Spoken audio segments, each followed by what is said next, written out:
Welcome to the Belated Tech Channel's 76th edition and second year of the Space and Tech Rewind. We are reviewing the milestones that occurred on each day of the week of November 22nd through November 28th in space exploration, science, and technology.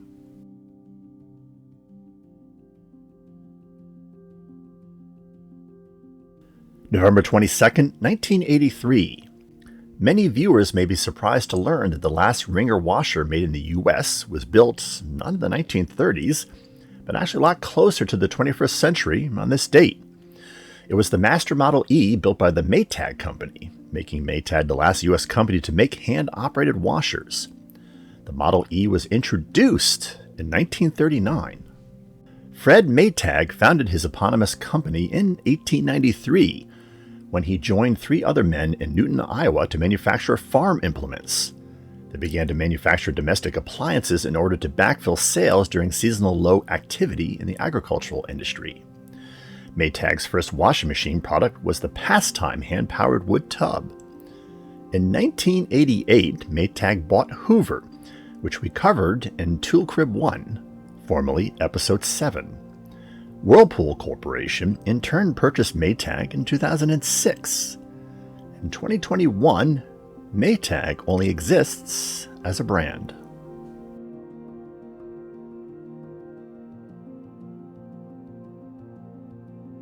November 23, 1897.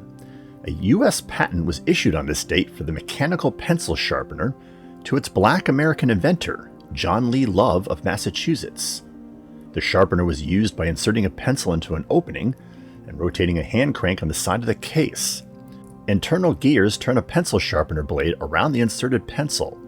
Shavings stayed inside the sharpener.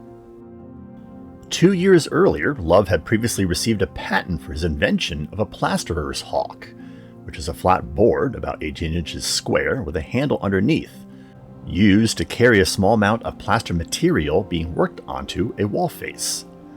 Both the plasterer's hawk and the mechanical pencil sharpener are still used today.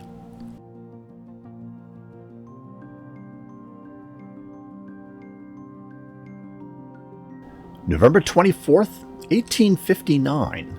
The Origin of Species by Means of Natural Selection, British naturalist Charles Darwin's groundbreaking book, was published in England to great acclaim on this date.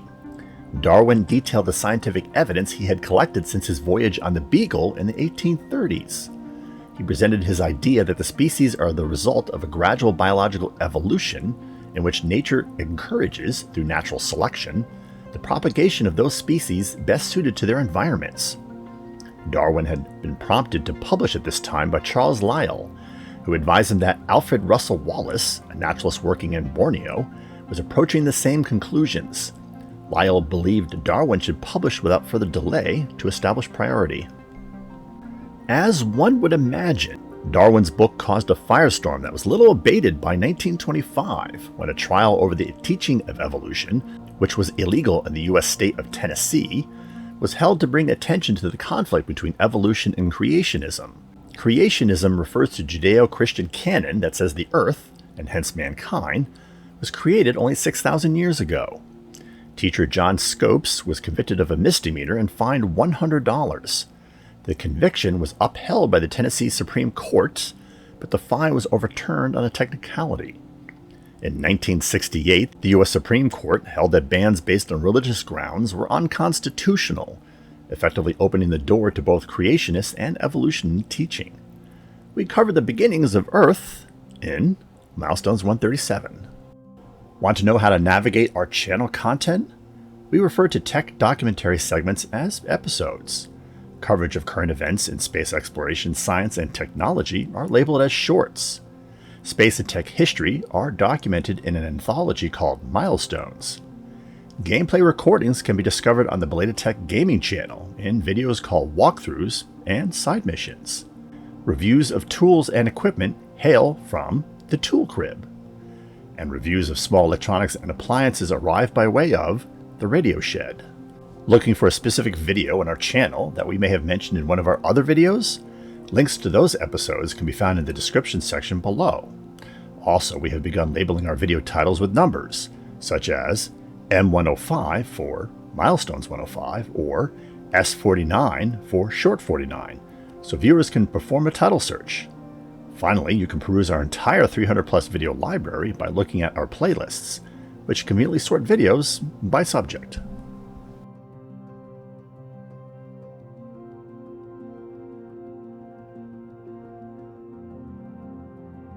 November 25th, 1948. Cable television was invented by Leroy Ed Parsons, who sold electronics and ran a radio station in Astoria, Oregon, on this date. On Thanksgiving Day, the Parsonses watched KRSC's inaugural television broadcast from the station 150 miles away in Seattle. He picked up a usable signal with a large antenna on the roof of the John Jacob Astor Hotel and strung a coaxial cable across the street to his living room.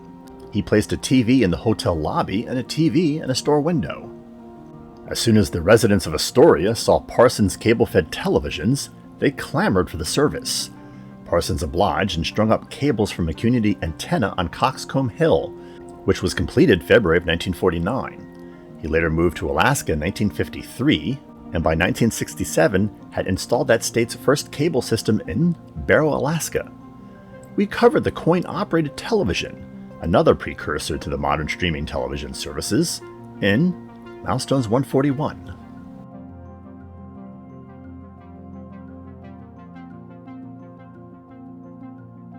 November 26, 1965. France launched its first satellite, Asterix-1, on a Diamant rocket from the Inter-Army Special Vehicles Test Center nearby Hanamagour, Algeria, on this date. France became the fourth country in space after the USSR with Sputnik in October of 1957, the US with Explorer 1 in January of 1958, and the UK with the Ariel 1 in April of 1962. With a 93-pound payload, the French launch was a test of the Diamant launching vehicle for the first time. Before it lost the colony, the French conducted nuclear missile and space launch tests from the Hamagour site, which is located in the Sahara Desert near the Moroccan border. The fifth nation to put a satellite into orbit was Japan, with the Osumi-5 in February of 1970, followed by China with the China 1 in April of 1970. We covered the French space program in episode 35 and Milestones 37. Have you agreed with our choices, or do you think there are other events in space and tech history that are better? Go ahead and share with us by dropping a comment below. If you have suggestions for a space and tech milestone, let us know. We'll credit events we pick for future videos to those viewers that post them. We hope you have been enjoying our content. Have we earned your subscription to our channel? If yes, and you have not taken the opportunity to subscribe, please take a moment to do so now and click the bell notification icon so you don't miss upcoming videos. We want to continue delivering great content to you. You can always unsubscribe, and subscribing is free.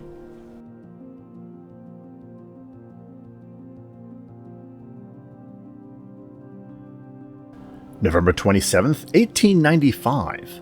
Alfred Nobel had his will drawn up in Paris on this date and then deposited in a bank in Stockholm. In it, he provided for most of his fortune to be put in trust to establish the Nobel Prizes. Prizes were to be established in the fields of physics, chemistry, physiology, literature, and a prize for peace.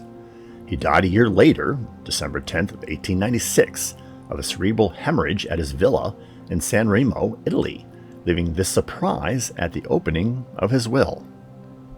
Nobel had made several important contributions to science and held 355 patents in his lifetime, but it was Nobel's most famous invention, dynamite, for which he was best known.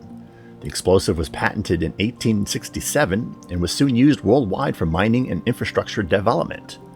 His wealth from dynamite allowed him to embark on a large number of business ventures with his family, among which was Bofors, an iron and steel producer that he developed into a major manufacturer of cannons and other armaments.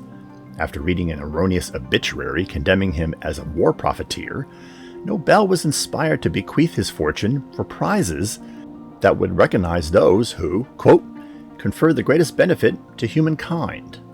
The synthetic element nobelium, number 102, was tentatively named after him in 1959 and made permanent in 1997.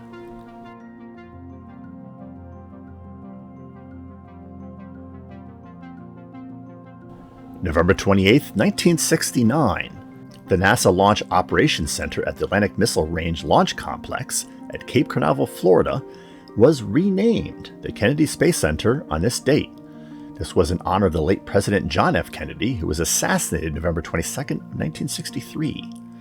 President Lyndon B. Johnson announced the name change, saying, quote, that the LOC and the Station No. 1 of the Atlantic Missile Range would be designated the John F. Kennedy Space Center to honor his memory and the future of the works he started. Ironically, Kennedy, a Democrat, had shared his party's usual antipathy towards manned space exploration. This changed with Yuri Gagarin's successful flight in 1961, after which Kennedy threw his weight behind NASA's Apollo program, a program that was to cost over $250 billion in 2021 dollars. Apollo 11 landed astronauts on the moon on July 20th, 1969. The military portion of the Atlantic Missile Range was renamed the Cape Kennedy Air Force Station, and the entire peninsula was renamed Cape Kennedy. This proved to be unpopular among Floridians, as the Cape was named Canaveral since the 1500s. It was also confusing to non-Floridians who didn't understand the differences between the Kennedy Space Center, the Cape Kennedy Air Force Station, and Cape Kennedy itself. In 1973, the Florida legislature changed the name of the Cape back to Canaveral, and the U.S. Air Force followed suit by changing the base name back to the Cape Canaveral Air Force Station. The NASA Launch Operations Center retained the name Kennedy Space Center. In 2020, the Air Force Station was renamed the Cape Canaveral Space Force Station, in recognition of the fact the station had been handed over to the U.S. Space Force, which was founded the year before.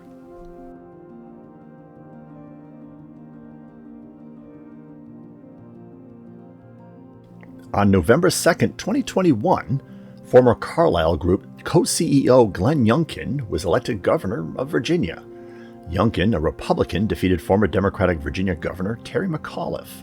The election was considered unusual in that registered Democrats outnumber registered Republicans in the state by 10 points, which was the same margin that former President Trump lost the state in the 2020 presidential election. The Republican Party also won the lieutenant governor and state attorney general positions and regained control of the Virginia House of Delegates. Virginia is the home to NASA's Wallops Island Flight Facility and the state's Mid-Atlantic Regional Spaceport, which is the launch site of Northrop Grumman's Cygnus freighters. The Carlyle Group is a publicly traded diversified investment firm. The company invests and has invested in a wide variety of tech and aerospace enterprises.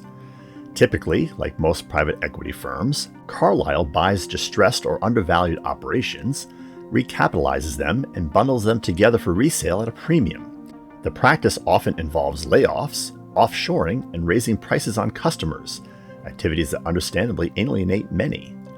The opposite side of the coin is that the firm has made a lot of money for pension funds and retirement funds. Carlyle's footprint in Virginia is fairly small, and given that McAuliffe was a former investor in the company, Carlyle's business practices did not sway voters.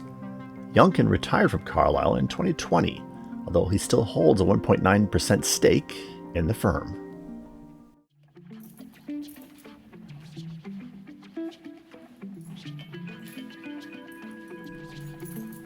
We hope you enjoyed this 76th episode of Belated Tech Space and Tech Rewind. If so, click that like button. Don't forget to subscribe or just stay in touch by following us on our microblogging accounts, which are listed below, as well as in the community feed for this channel. We announce all new videos on those outlets. Stay connected by occasionally checking our Instagram feed and Minds page, where we post content from our upcoming episodes and from episodes past that you may have missed, and where we cover current news and events related to channel content. Thanks for watching.